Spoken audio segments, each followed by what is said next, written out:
these two, but there's a French Connection moment, so that's like one of my favorite films. Friedkin is when they're driving underneath the like the overpass in the streets, and then you also have a point blank moment where when we first meet Henry Cavill and Angela Bassett, Erica Sloane, they're walking. That's a point blank shot. They built that set just for that, the steps to meet the score. That's a point blank shot. They built a set to make the cinematographer happy to recreate a point blank shot. So it's a Lee Marvin action film. So I love the callbacks, classics of the genre. Also, Gene Hackman walks a lot in French Connection. I don't see it in there, and then I would have to say the loading arms I've already touched on. So I'm just going to say that. Because it's such a cool little touch that's so memorable, and it adds personality to the characters. But yeah, that's what I'm going to say. Those are my favorite small moments. The loading arms, you're talking about in the bathroom? Yeah, when he goes... And how whenever Cruise did interviews with Henry Cavill after the movie to promote it, he would always have Cavill do the recharging the biceps. Oh, I love it. He would roll his eyes, he had to get up and then do and everyone would clap and love it. But you can tell every time he's like, Tom, don't make me do this again. Please, seriously. You're doing it. You roll with Tom, you do what he says. All right, hey, so how about this? Let's take a quick break, and when we come back, we will talk more Mission Impossible Fallout. We'll be right back. Welcome back to Movies, Films, and Flicks. And Eric, that's a great mustache you got on there. Thank you. I've been working on it for months. I remember in 2018, you're like, hey, man, we got to talk about this movie, but give me 2 years. And so here we are doing this. I calendarized it 2 years in advance to get the perfect mustache, just so I could be like August Walker. So I broke a cardinal sin, not a cardinal sin, but I broke a thing about the podcast where like, save it for the pod. But during the break, we were talking about Benji's role in this film. And I kind of feel like he had less to do. And I think his character almost regressed a little bit when he's reading the maps wrong. And I know it's funny, and it leads to some good bits from Tom Cruise. But what I did notice was throughout the commentary, they wanted to give more to Luther. So if you think about this scene in the opening 15 minutes, they wanted to have that dream sequence where the world blows up. You led her into death, and then the mission thing, then that happens. Then they lose the plutonium because he saves Luther, and then supposedly the nuclear bombs go off and they trick the dude. But during that scene, they specifically wanted Ving Rhames to do more. So remember when he's the one talking in the beginning of that scene, and then he has the speeches with Ilsa, and he has the moment with Julia in that. So I think with the inclusion of Ilsa, the inclusion of August, Ethan always has that role. The death of Alec Baldwin, the pivotal role by Wes Bentley. They had to push back Benji a little bit. Give. Yeah. Something's got to give because they had to work in Julia too into this one. You're right. And so I think Benji took you take one for the team because you're part of the film and it's awesome and it made $800 million worldwide and you're getting paid. So it's cool. I don't feel bad for Simon Pegg. I guess when your character has less to do, then you try to give them more comedic beats. Like think about Roman in the Fast franchise, right? In the beginning when him and Brian were best friends, he was like a hammer, and then he became, with his limited screen time, he became more of the comedic, kind of Joker character. Who's always hungry. Yeah, and not like great at his job, and he's always complaining. So in this one, he's successful in this one, Simon Pegg, but he's like, I'm not good in the field. How you calm and like nervous at the same time, and I can't go get the car. It seemed a little, I don't know. I love Benji, but do you think they just had to heighten his performance because he had less screen time? No, I don't. Because remember in Ghost Protocol, all the stress they had about what is Benji going to do wrong? Yeah.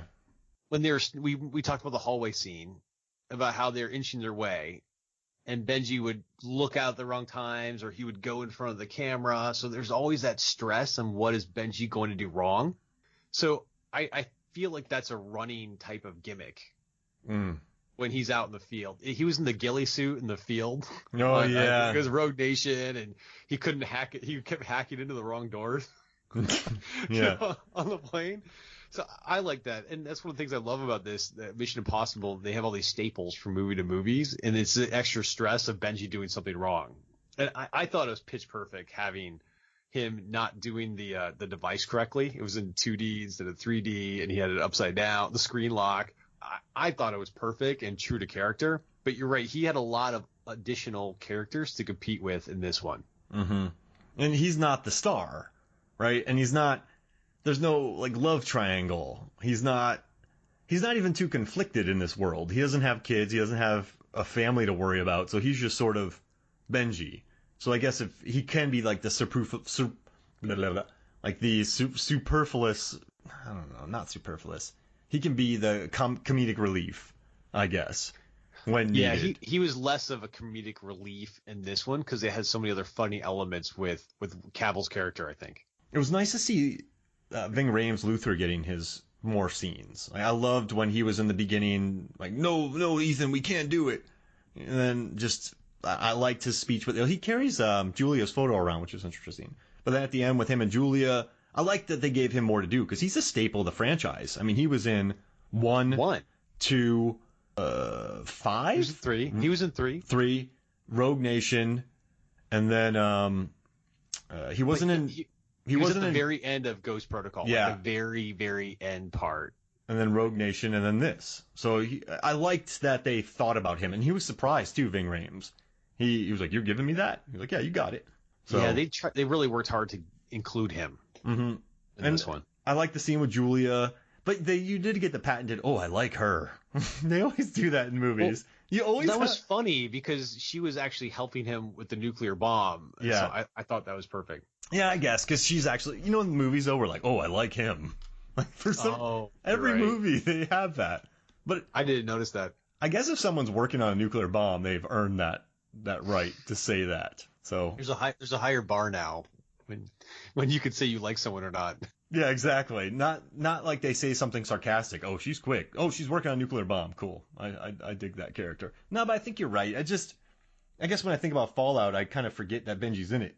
And I've watched this movie a lot in the last few days. Yeah, he's got a lot of supporting roles. Like he's driving the boat around, or he's taking care of the drone, or he's just in the back seat. So yeah, maybe he is, but it wasn't. Definitely, he has less screen time than previous movies.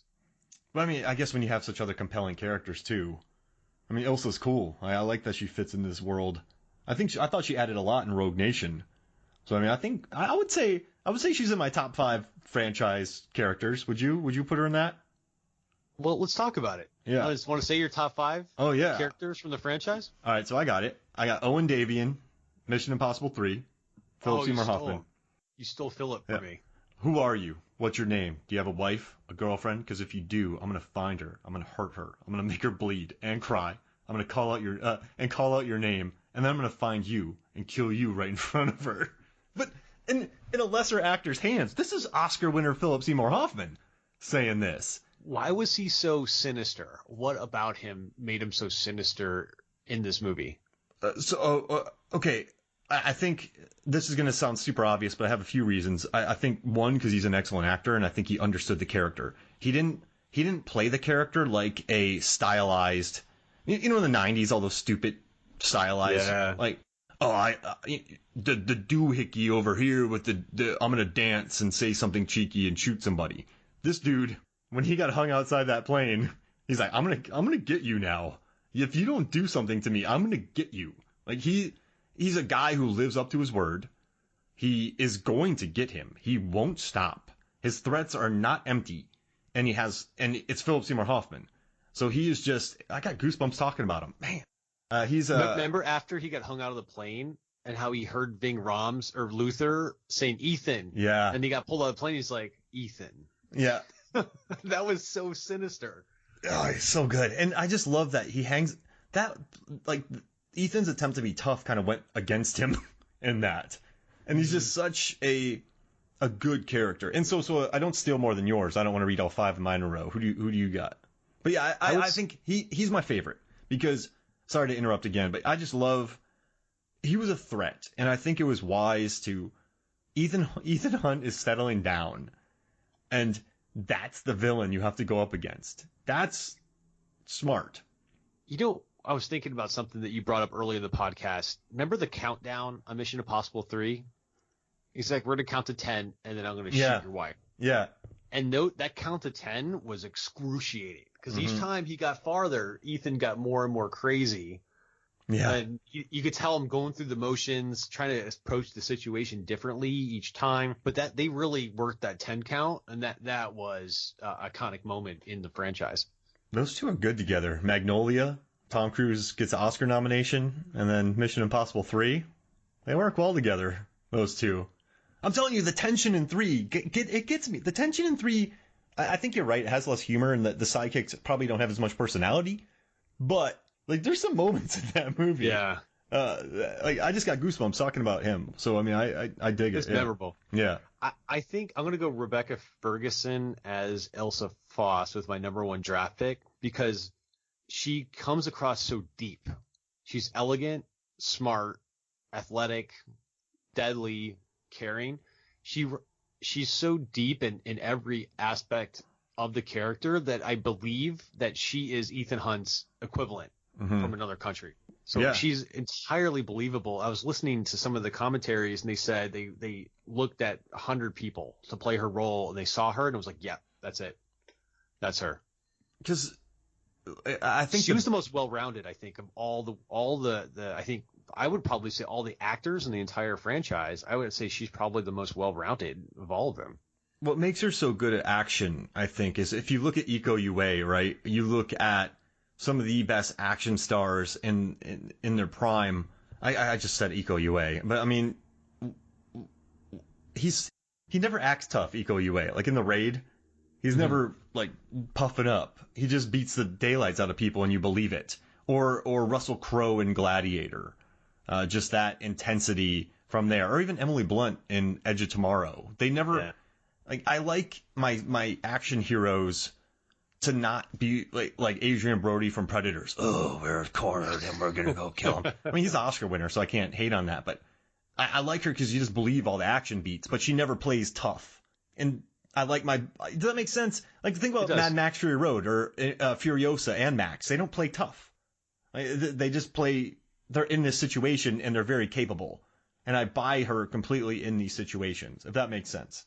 I would say if we're going to talk about anyone who had less of a role, I think it would be her. I mean, I thought she stole the show in Rogue Nation because you didn't know if she was good or not. And that was a big driver of the movie and the plot. Is she going to turn? Is she not going to turn? This dangerous beauty.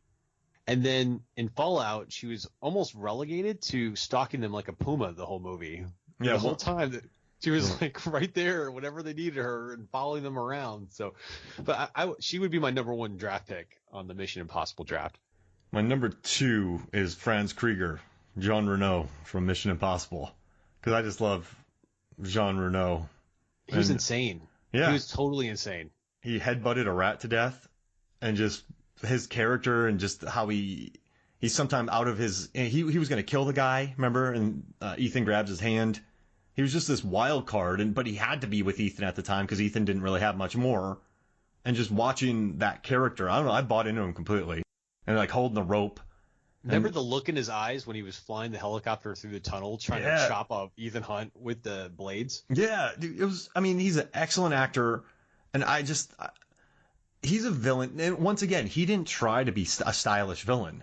He was just, you knew he was a step behind Ethan, but he was also very dangerous at the same time. So that's why I like him. I think a good movie needs a very good henchman. I mean, he's secondary next to Voight, I guess. But yeah, I mean, I gotta have Jean Reno in here, Franz Krieger. So nice pick. My second, I'm gonna go Paula Patton from Ghost Protocol, and I think the reason why I like her because she's a badass, she's smart, beautiful, but I love the part where she had that self-doubt, issues with self-confidence. You could see it after her partner was killed earlier in the movie. She had to overcome a lot of things mentally. And I think that was really relatable because you often don't have in these big movies someone who has a crisis of confidence. Yeah. And overcome by anger too, her character. Anger, sadness, confidence. So, I mean, she was the real deal, but she still had that vulnerability about her. And that's why I like Paula Patton a lot. She kicked that lady out that building. Yeah. I mean, that's just straight up. Didn't Renner yell no, or someone yelled no? And it was Renner. Yeah. So I love that. I love the anger in there because that's not a trope you see in these movies very much. So I like that she was fueled by that. Really, I mean, that lady killed Josh Holloway, who had that cool bubble that he fell on. I like that.